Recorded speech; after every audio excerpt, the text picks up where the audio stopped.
Hello, on se retrouve aujourd'hui pour le 6e épisode de podcast Vivre avec des troubles.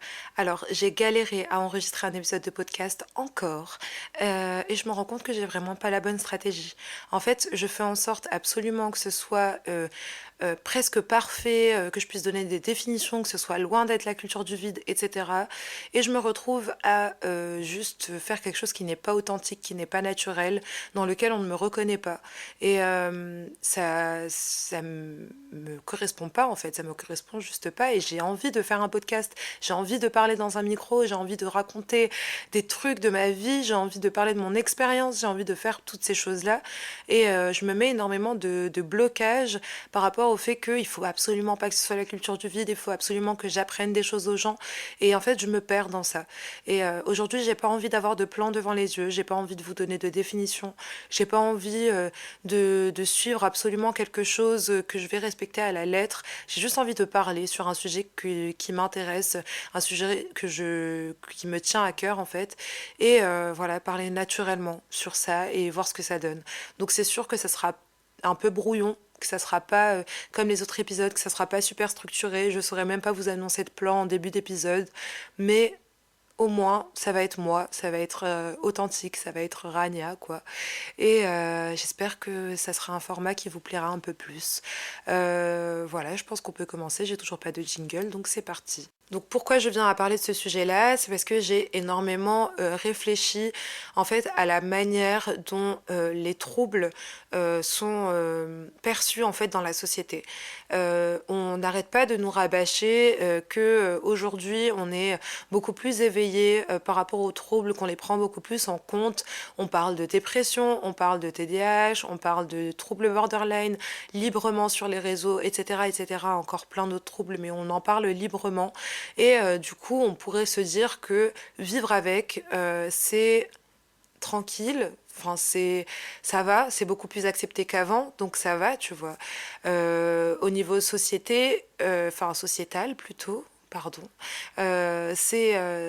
c'est plus facile en fait qu'avant de vivre avec. Et ça, je suis complètement d'accord. Et c'est sûrement le cas. Par contre, il y a encore plein de points sur lesquels moi je trouve que c'est extrêmement dur en fait d'avoir des troubles en société, malgré le fait qu'on en parle, malgré le fait que en fait il y a toujours une part d'ego chez les gens. Et ça, on va creuser sur ça plus tard. Alors, sans vouloir trop rentrer dans les détails concernant mes troubles, etc., parce que j'ai pas envie que juste de déballer ma vie sur Internet. Mais personnellement, j'ai un TDAH. J'ai un trouble borderline également et j'ai un trouble anxieux. Donc trouble d'anxiété généralisée quoi. Donc ça fait que je sais pas si vous savez ce que c'est un TDAH d'ailleurs, je suis pas revenue dessus. C'est trouble du déficit de l'attention avec ou sans hyperactivité.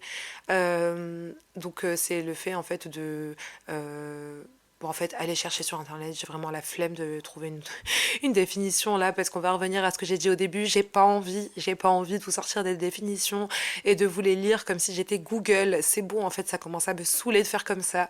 Donc voilà.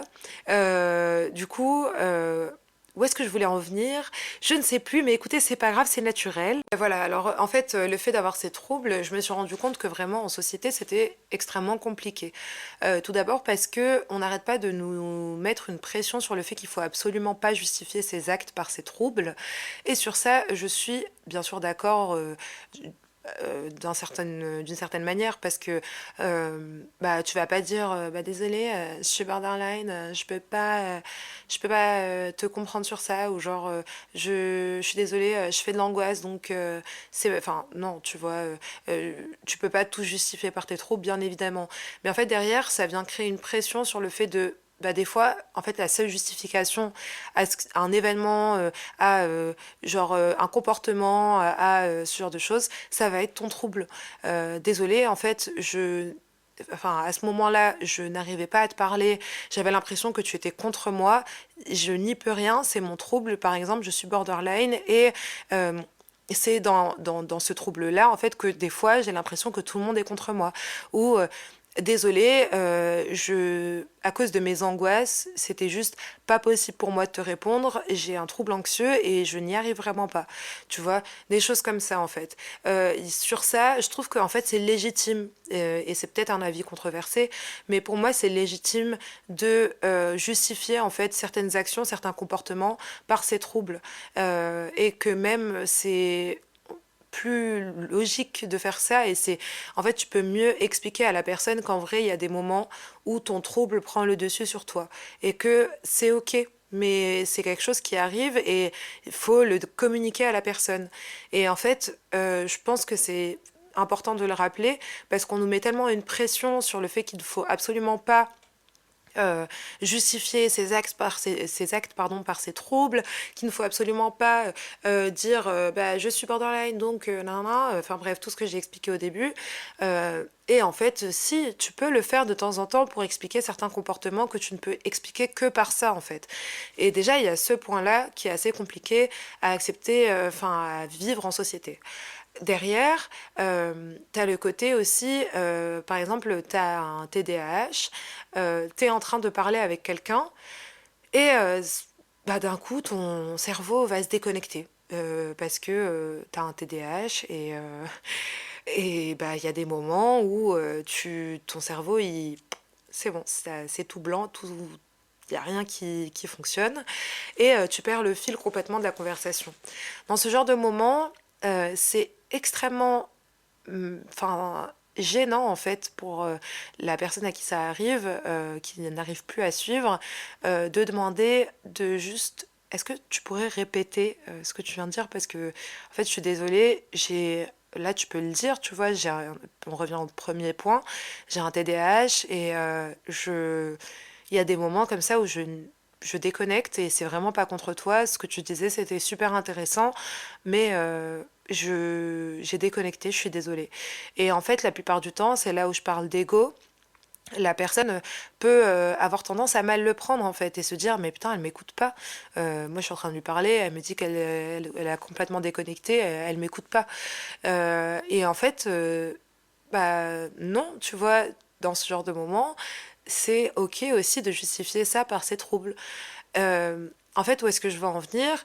C'est que en fait, on ne sait pas comment se positionner en société quand on a des troubles, parce qu'il y a plein de choses qu'on ne peut pas faire à côté, genre on ne peut pas tout justifier par ses troubles, on ne peut pas se permettre de ne pas écouter au milieu d'une conversation. Et en fait, vous ne pouvez pas savoir à quel point, enfin, si vous n'avez pas de troubles, à quel point c'est compliqué en vrai de, genre, juste se rendre compte que t'écoutes plus la personne et lui demander de, enfin, comment ça te met un malaise quand ça arrive. Et vraiment, déjà, c'est un effort pour la personne qui a des troubles de venir te dire, je suis désolée, ou bien par exemple, tu as un trouble anxieux et en fait, tu étais en train de ruminer dans ta tête et tu étais en train de penser d'un coup à autre chose parce que tu t'es extrêmement anxieuse et voilà. Et en fait, bah, tu vas déconnecter, pareil, tu vois, ça peut le faire avec plein de troubles. Et c'est toujours compliqué, alors qu'en vrai, moi, je pense qu'il faudrait bah, juste, encore une fois, communiquer par rapport à tout ça et essayer de se mettre à la place de la personne qui a des troubles et d'essayer de aussi comprendre vraiment beaucoup plus que juste ok t'as des troubles je t'accepte comme tu es en vrai c'est ok non des fois en fait ces troubles là nous font faire des choses qui sont genre pas acceptées en société tu vois exemple, moi je n'ai pas de troubles dépressifs, mais je sais que je me suis beaucoup renseignée dessus. Quand tu es dépressif, bah, tu peux avoir des périodes, par exemple, où tu vas pas sortir de chez toi, tu vas pas réussir à interagir en société, tu vas préférer rester dans ton cocon, dans ta chambre, et ça, on va pouvoir te le reprocher. Ah, tu sors jamais, ah, machin, alors que, bah, en fait, ouais, tu peux pas tout justifier par ton trouble, mais des fois, ouais, t'es dépressif, tu peux pas sortir de chez toi, t'arrives même pas à te laver les dents, t'arrives même pas à te laver tous les jours. Enfin, tu vois, il y a des choses en fait qui sont plus compliquées quand t'as un trouble. Et en fait, l'aspect sociétal, j'ai l'impression qu'il nous met énormément de pression. Et en fait, Et c'est autour de cette réflexion-là, en fait, que je veux en venir. C'est la pression, en fait, j'arrête pas de dire en fait, je suis désolée. La pression que la société nous met juste pour être normal. Et en fait, derrière, enfin, on a du mal à comprendre réellement quand ça se passe dans la vie, dans des situations concrètes, que la personne a des troubles et que ça n'a rien à voir avec toi, ça n'a rien à voir avec... Et c'est là que l'ego vient se mettre entre les deux, où la personne prend les choses personnellement, tu vois. Putain, t'es pas sorti, c'est la quatrième fois que je te propose de sortir et tu viens pas, vraiment tu saoules, j'ai l'impression que t'as juste pas envie de me voir. Non, en fait... Tu vois, genre, j'ai un trouble anxieux, j'ai un trouble dépressif, enfin, tu vois, et j'ai du mal, en fait, à faire ce genre de choses. Donc, voilà, c'était à peu près ça, en fait, que je voulais dire dans cet épisode, qui est assez court, mais en fait, c'est plutôt pour vous laisser place à la réflexion derrière et essayer de vous remettre en question vous aussi par rapport à la manière dont vous agissez avec les gens qui ont des troubles. En vrai, je pourrais vous donner 10 000 exemples et je pourrais parler de tellement plein de choses par rapport aux troubles. Et en vrai, n'hésitez pas à m'envoyer des messages, à me dire en vrai, j'aurais plus aimé que enfin, que tu parles de ça ou de ça dans ton épisode par rapport aux troubles et pas que sur le côté sociétal. Mais en vrai, c'est surtout ça en fait que j'aimerais. Parce que le reste, j'ai l'impression qu'on en parle. Tu vas avoir de l'anxiété, c'est normal. Il faut, non, non, non, il faut accepter, machin et tout. Genre, le côté vis-à-vis de soi, j'ai l'impression qu'on en parle assez, mais vis-à-vis des autres, on n'en parle pas assez. Du moins, j'en vois pas assez autour de moi, tu vois, en parler. J'ai plus l'impression que il y a une énorme pression par rapport à ça et que les gens ne comprennent toujours pas que, en fait, quand on a des troubles, on ne fonctionne pas normalement. Et dans tous les cas, il n'y a pas à avoir de normalité, bien sûr, mais c'est pas la même chose, en fait. Et il y a une part de ok, tu m'acceptes, mais du coup si tu m'acceptes avec mes troubles, faut que tu les comprennes et je vais pas tout justifier tout comportement par mes troubles, mais j'aimerais que toi de ton côté tu te dises en vrai cette personne a des troubles, je suis au courant, je sais les troubles qu'il a, et je vais juste essayer de comprendre que là, ça m'est pas personnel et que peut-être que, je sais pas, cette personne est en train de faire une crise borderline ou une crise d'angoisse ou une crise n'importe, tu vois. Après, j'ai pas cité les autres troubles parce que je les connais pas assez. Euh, mais voilà, par exemple aussi, je me suis pas mal renseignée sur le trouble bipolaire. Et en fait, tu as des moments où tu as des moments de bas qui durent très très très longtemps, des moments de haut qui peuvent durer très très très longtemps aussi. Et en fait, tu peux être vraiment une personne complètement différente entre les moments où tu es dans ta phase haute, où ça va de ouf, où tu es hyper sociable, et après, en fait, quand tu repars en phase basse, on te reconnaît plus, tu vois, et on va tendance à peut-être venir te le reprocher, ouais, avant t'étais comme ça, mais en fait, j'ai un trouble, et ça fait partie de mon trouble d'être comme ça, tu vois. Et voilà, en fait, c'est plutôt sur ça que je voulais parler en fait dans cet épisode et j'arrivais pas à le construire comme je voulais. Je voulais plutôt me laisser parler en fait, juste voir où est-ce que je voulais en venir, tu vois. J'espère que c'était pas trop brouillon. Et j'espère que vous voyez un petit peu ce que je veux dire. Vraiment, c'est place à la réflexion sur ça. Je vous laisse venir m'en parler sur Instagram, m'envoyer autant de vocaux que vous voulez. J'adore discuter avec vous sur ça. Vraiment, c'est trop cool quand je reçois des messages par rapport à ça. Et qu'on en discute, qu'on en parle, qu'on échange.